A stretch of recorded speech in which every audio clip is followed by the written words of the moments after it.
Vice President Kamala Harris says she's confident she and President Biden will be spending 4 more years in the White House, regardless of who their opponent is.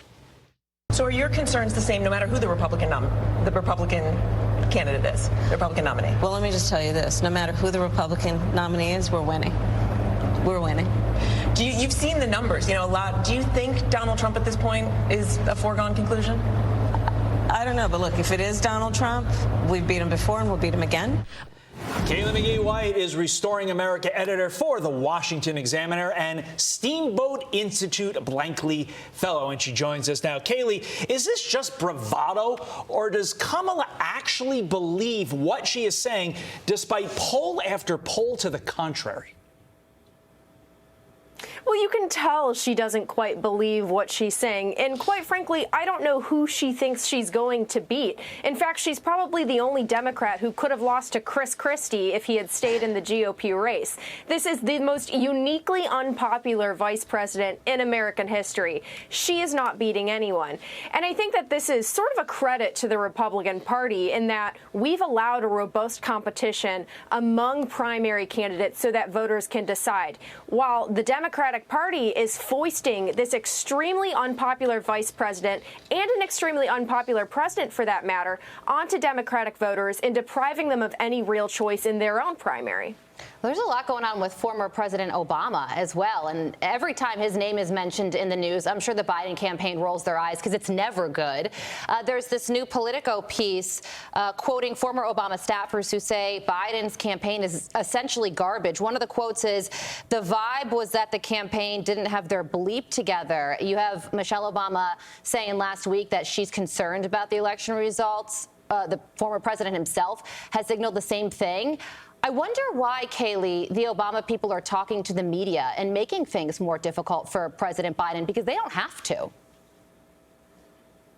Right, and I think that this is the first real sign that there is going to be a concerted effort by the Democratic establishment to find a replacement for Joe Biden in the next several months. We'll see if they end up being successful, but I think it's also a little bit personal with Obama, in that he recognizes that Joe Biden is actually tarnishing Obama's legacy. He's a leftover from the Obama administration. Many of the policies that he's implementing were started during the Obama administration. And so for Joe Biden to go out on such a low note and for the American public to reject him so soundly in these polls is not just a testament to Joe Biden's failures, but also to Obama's. Kaylee, 2 things stood out to me from last night's result. 1, the fact that immigration outperformed every other issue hugely, to borrow a Donald Trump word. It beat the economy by 8 percentage points among the people that were leaving and saying who they voted for and why they voted when it came to last night's caucus. The second thing, let's keep this up on the screen. If you add up 51, 21, and 7, that basically equals 80% that went to MAGA or MAGA adjacent, as I'm going to call it.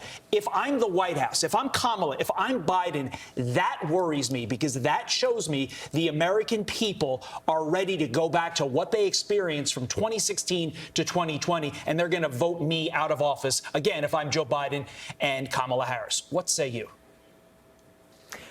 Right, and it also undercuts the strategy of attempting to portray the MAGA agenda and MAGA Republicans as semi-fascists, as Joe Biden put it last year, right? If your entire argument is that the MAGA agenda is somehow a threat to democracy, and yet 80% of voters in the Republican Party are clearly choosing that, and even more among independents and swing voters if the general polls are to be believed, then how do you possibly combat that?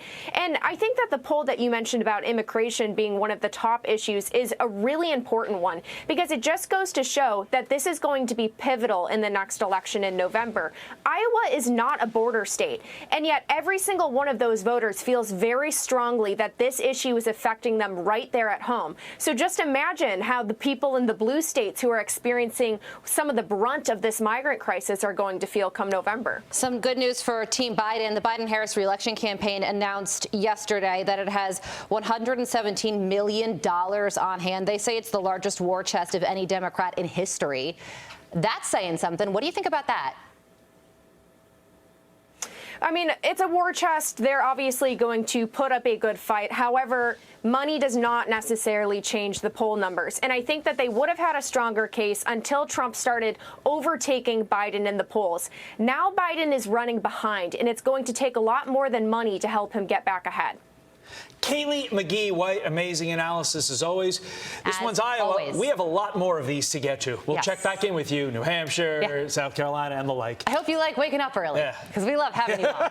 I'm Steve Ducey. I'm Brian Kilmeade. And I'm Ainsley Earhart. And click here to subscribe to the Fox News YouTube page to catch our hottest interviews and most compelling analysis.